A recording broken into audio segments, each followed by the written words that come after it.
말씀을 쭉 들으면서 우리 교회 하나님이 말씀을 주시는 게 너무 감사해서 제가 내용을 좀 정리해 봤습니다.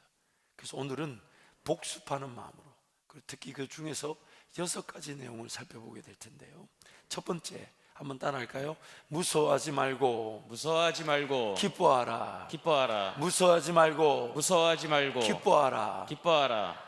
브라이언 박 목사님을 통해서 우리의 상황과 환경 속에 일어나는 문제보다 하나님이 더 크다는 것을 깨닫게 하셨어요. 너무 안타까운 것은 우리가 죄인이고 여전히 죄와 사망의 법에 지배를 받다 보니까 우리 눈앞에 보이는 문제와 어려움의 크기가 마치 하나님도 해결하지 못할 것처럼 벌벌 떨 때가 있다는 겁니다. 지금 당장에 닥친 문제와 어려움, 그런 어떤 아픔들이 아무리 크고 아무리 심각하다 해도 하나님이 지으신 세상, 하나님의 주권하에 섭리와 다스리심의 범위를 넘어서는 그 어떤 문제나 어려움도 존재하지 않습니다. 누가복음 우리 2장 9절 11절 말씀을 함께 선포하겠습니다. 주의 사자가 곁에 서고 주의 영광이 그들을 두루 비치매 크게 무서워하는지라. 천사가 이르되 무서워하지 말라. 보라, 내가 온 백성에게 미칠 큰 기쁨의 좋은 소식을 너희에게 전하노라. 오늘 다윗의 동네에 너희를 위하여 구주가 나셨으니 곧 그리스도 주시니라. 한번 따라 하실까요? 임마누엘. 하나님께서 영원히 나와 함께 하십니다. 그러나 우리 연약함을 간과해서는 안 됩니다. 항상 하나님께 엎드리고 은혜를 구하지 않으면 얼마나 우리가 시달립니까? 그렇죠? 하나님 살아계시면 모르는 게 아닌데 당장에 이 문제 터졌을 때 막 걷잡을 수가 없어요.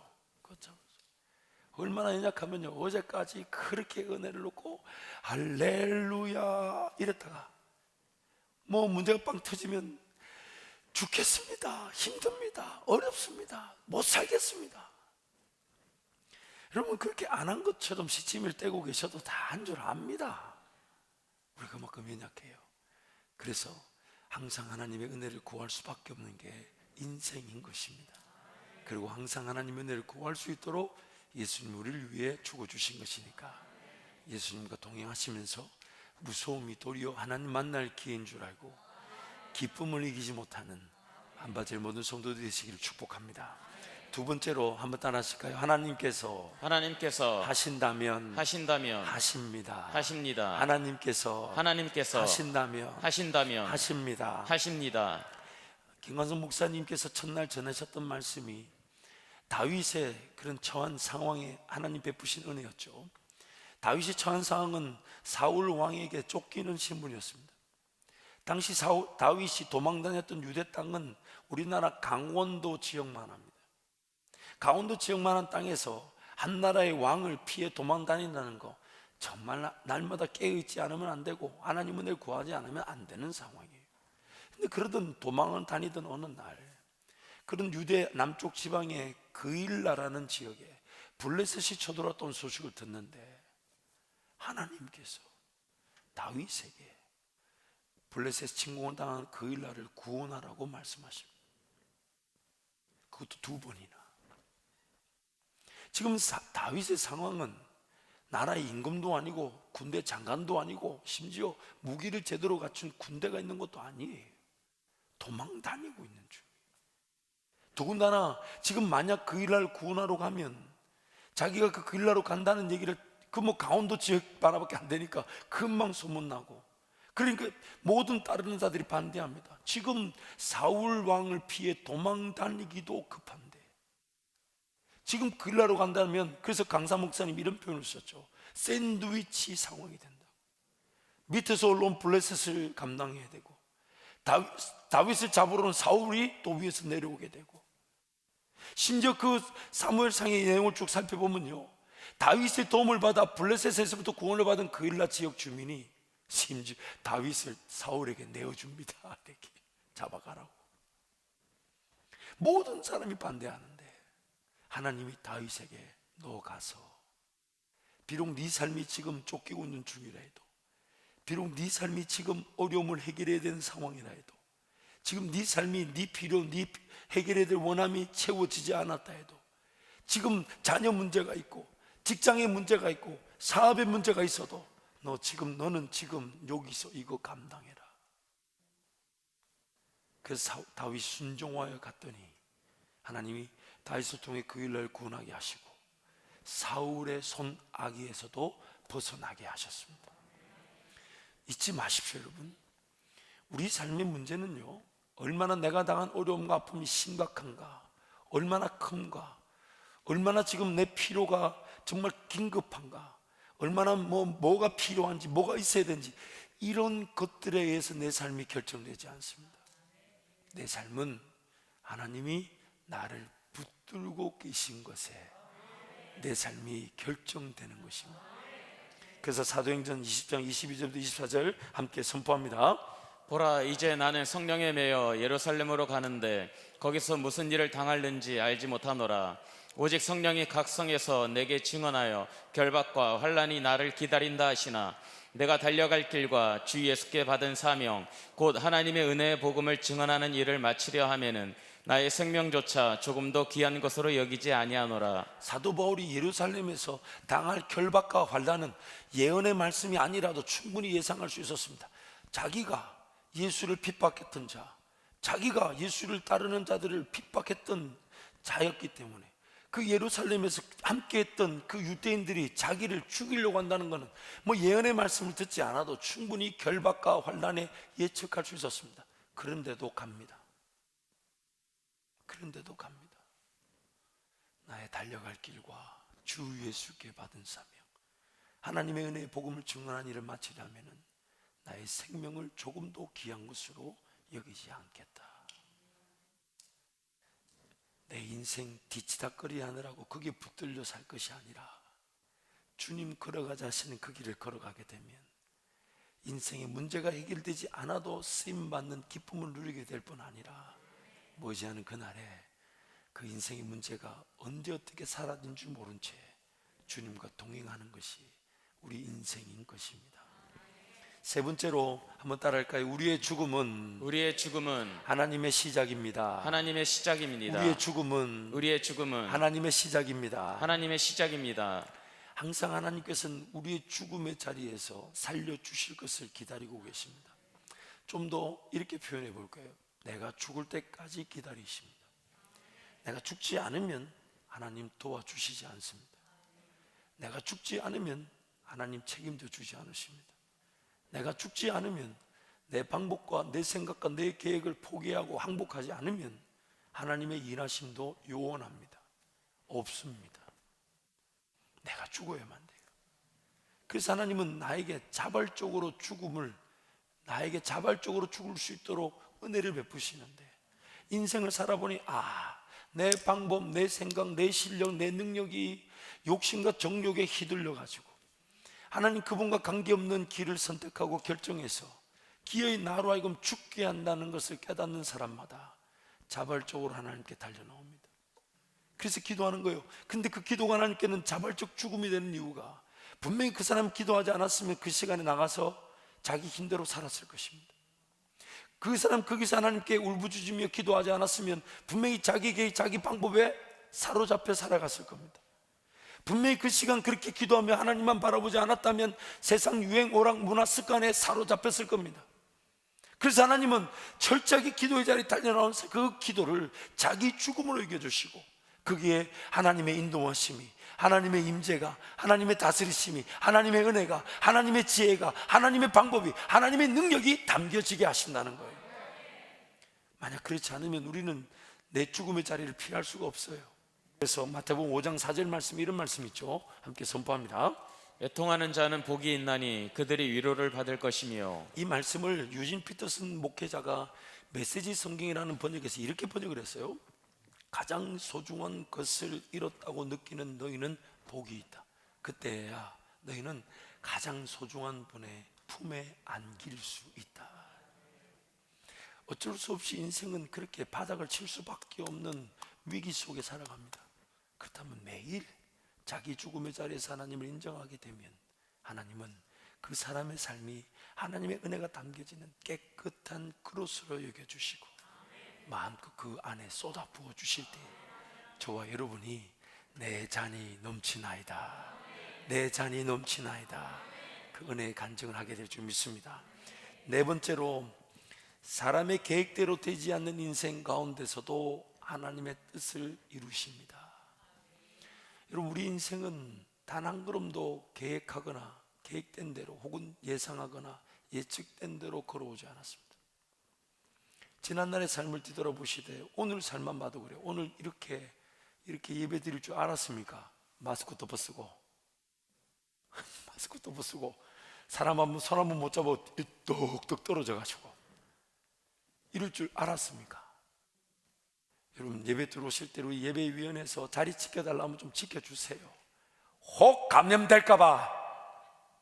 물론 이제 그래도 예배 자리 오신 분들은 어떻게 해서는 교회에서는 예배 자리를 제공해야 되겠지만, 여러분, 이런 예배 환경, 이런 삶 상상이라도 했겠습니까? 하고 싶었겠습니까? 그런데 우리는 자꾸만 그런 예측된 길로만 가고 싶어하고 계획된 길로만 삶이 인도되어지기를 원합니다.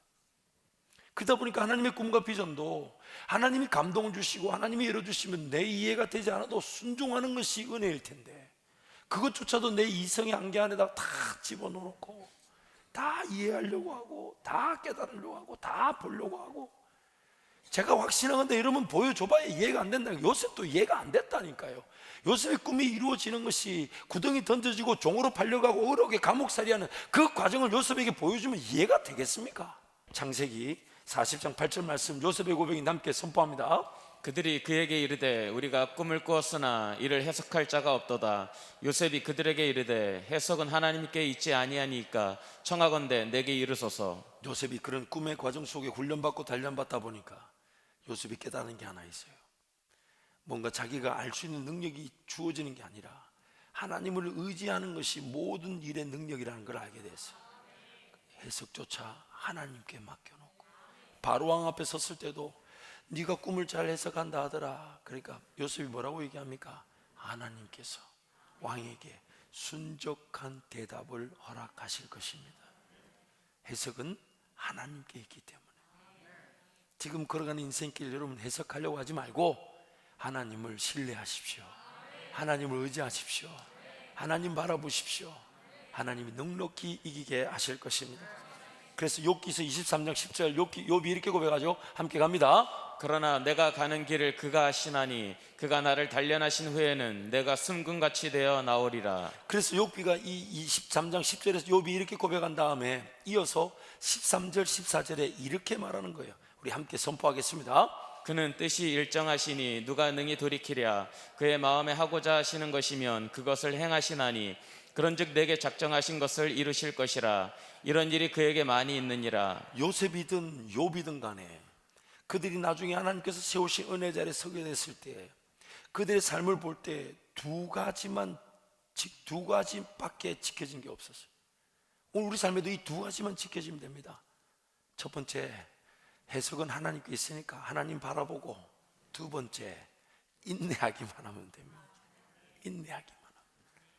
어차피 내 힘으로 해결할 수 없는 인생, 주님 바라보고 주님 은혜 구하고 주님께 맡겨놓고 나는 인내하면서 주어진 것들, 감당해야 될 것들, 섬겨야 될 것들, 헌신해야 될 것들을 하나님과 함께 동행하다 보면 어느 순간, 그 순간에도 요셉과 함께 하셨던 여호와의 형통케 하심이 우리와 함께 하게 될 것이고, 그 형통케 하심으로 그냥 넉넉히 이겨내면서 걸어갔는데 그것이 종살이든 그것이 억울한 감옥살이든 하나님이 다 이기도록 도와주셨어요.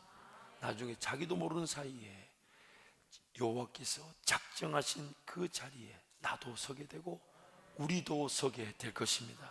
우리도 서게. 여호와께서 작정하신 일을 이루실 것이라. 그에게는 이런 일들이 많이 있느니라. 그렇다면 오늘 우리 삶도 마찬가지예요. 지난날에 어떻게 살았든지 간에 오늘 내 삶을 하나님께 내어드리고 하나님 의지하게 되면 오늘 내 삶 가운데서도 여호와께서 작정하신 일을 이루어 주실 것입니다. 여호와께서 작정하신 일을 이루어 주실 것입니다. 그래서 오늘 이런 욥의 고백이 우리의 고백이 되어 하나님의 놀라운 뜻에 감격한 인생이 될 것입니다. 다섯 번째로, 삶의 이유와 목표에 따라 삶의 내용이 결정이 됩니다. 내가 얼마나 풍성한 은혜를 누리는가, 내가 얼마나 복을 누리는가, 내가 얼마나 하나님의 그 능력으로 가득한 인생을 사는가 하는 그 삶의 내용은 내 삶이 과연 그 목표와 목적에 합당한가, 거기에 맞춰져 있는가, 거기에 따라 살아가는가, 그걸 보고 인생을 걸어가는가, 그걸 보고 선택하는가, 그걸 보고 일하는가, 그걸 보고 헌신하는가, 거기에 내용이 결정되는 거예요. 신앙생활 하다 보면 모양은 비슷하게 보이지만은 그 방향과 목표가 다른 인생들이 많아요.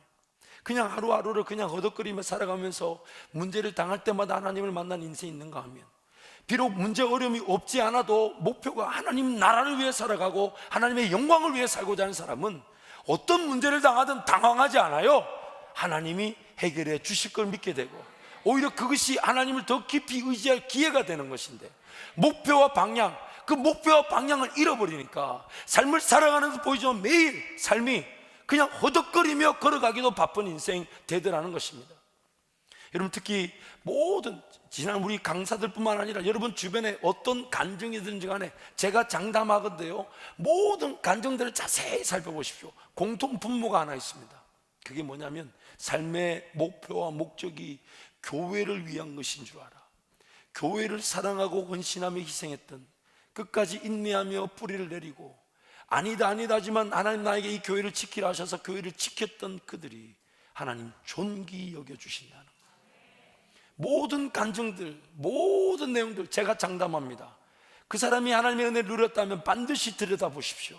그가 교회를 얼마나 사랑했는지, 그가 교회를 얼마나 섬기고 기뻐하며 헌신했는지. 모든 간증이 다 그렇습니다. 그래서 신앙의 어떤 문화나 세대 전수되지 않아도 1세대 내가 예수를 처음 믿은 사람이라도 그가 하나님 앞에 쓰임받는 현장을 보십시오. 누구든지 간에 오히려 신앙이 물려졌지만 교회를 사랑할 줄 모르면 아무것도 아닙니다. 그러나 나 신앙의 1세대라 해도 예수 그리스도의 몸된 교회를 섬기는 것이, 세우는 것이 구원받은 자의 남겨진 사명이자 목적인 줄 알고 교회를 사랑하고 교회를 섬겼던 자들은 하나님의 놀라운 그 능력에 쓰임받게 되고 하나님 그를 얼마나 높이 들어 쓰시는지. 왜냐하면 구원받은 자들이 남겨진 이유가 예수 그리스도의 몸인 교회를 세우기 위한 것입니다. 복음이 전파되는 현장을 보십시오.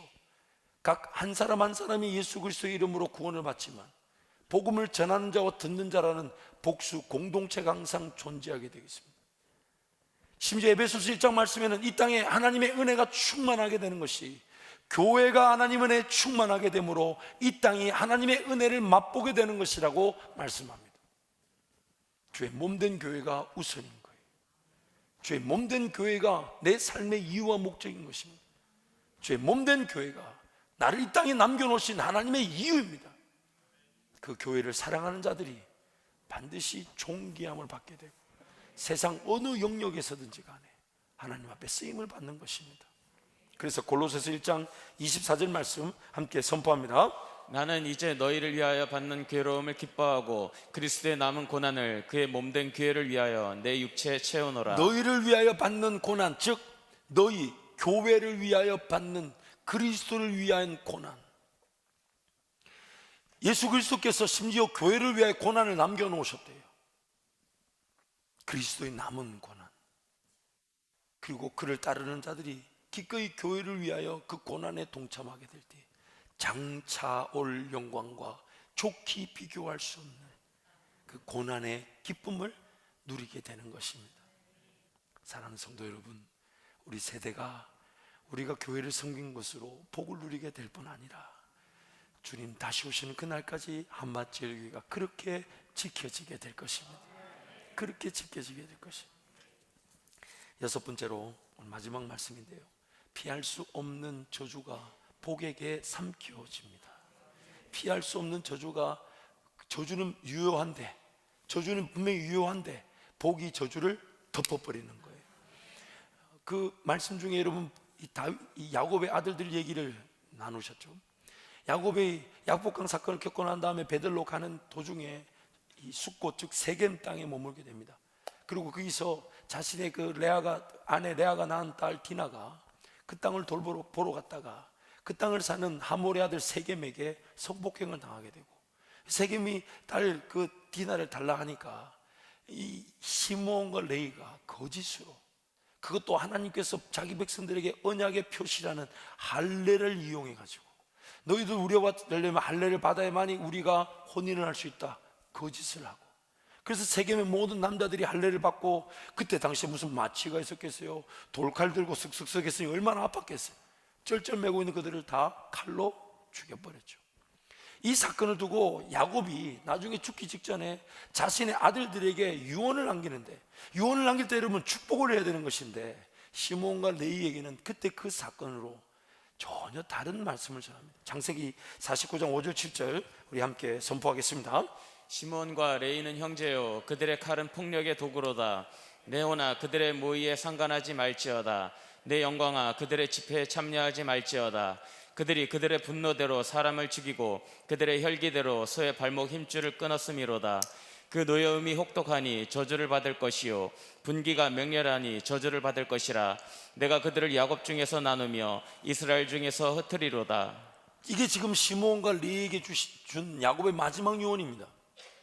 야곱이 평생 하나님 따르다 보니까 나중에는 하나님이 어떤 말씀이든 다 순종하고 그대로 전한 것인데, 시므온 레위에게 이런 저주, 즉 나누어지고 흩어지게 된다.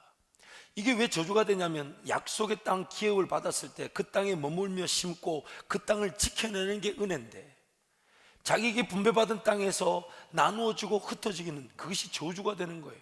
그걸 다른 말로 광야 인생이라는 겁니다. 심을 땅이 없이 흩어진 인생.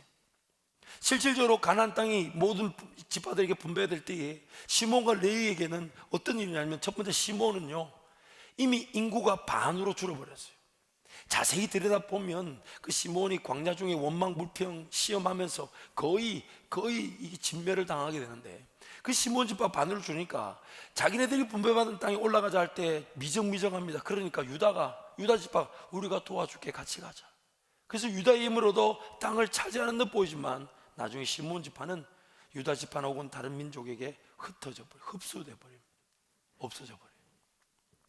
레위 지파도 흩어졌습니다. 그래서 각 지파들마다 48개 도피성과 같은 그런 성을 두고 그게 다 흩어져야만 했는데, 레위는 시므온과 같지 않았습니다. 분명히 저주의 내용은 똑같이 흩어지고 나누어지게 된다는 저주의 내용은 동일하게 받았는데, 동일하게 저주를 당했는데, 레위는 동일하게 당한 저주가 저주로 끝나는 것이 아니라 그것이 복으로 결론이 내어졌다는 거예요. 그 복으로 결론 내진 게 뭐냐면, 그들이 흩어진 유다 지파들 중에서 기업이 없이 흩어진 것처럼 보이지만은 각 기업들마다 하나님의 백성들에게 하나님의 말씀을 전하고 율법을 가르치며 그들이 하나님 앞에 나아갈 통로, 제사의 인도자가 되더라는 것입니다. 근데 그 은혜가 무엇으로 전화위복이 되었냐면, 오늘 본문 출애굽기 말씀, 이 사건. 그래서 본문 32장 27절부터 29절 우리 함께 선포합니다. 모세가 그들에게 이르되 이스라엘의 하나님 여호와께서 이렇게 말씀하시기를 너희는 각각 허리에 칼을 차고 진 이문에서 저문까지 왕래하며 각 사람이 그 형제를, 각 사람이 자기의 친구를, 각 사람이 자기의 이웃을 죽이라 하셨느니라. 레위 자손이 모세의 말대로 행하매 이날에 백성 중에 3,000명 가량이 죽임을 당하니라. 모세가 이르되 각 사람이 자기의 아들과 자기의 형제를 쳤으니 오늘 여호와께 헌신하게 되었느니라.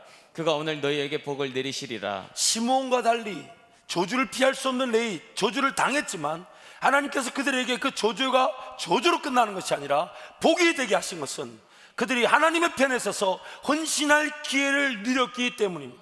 그러므로 오늘 우리 삶의 관심이 뭐가 되어야 됩니까?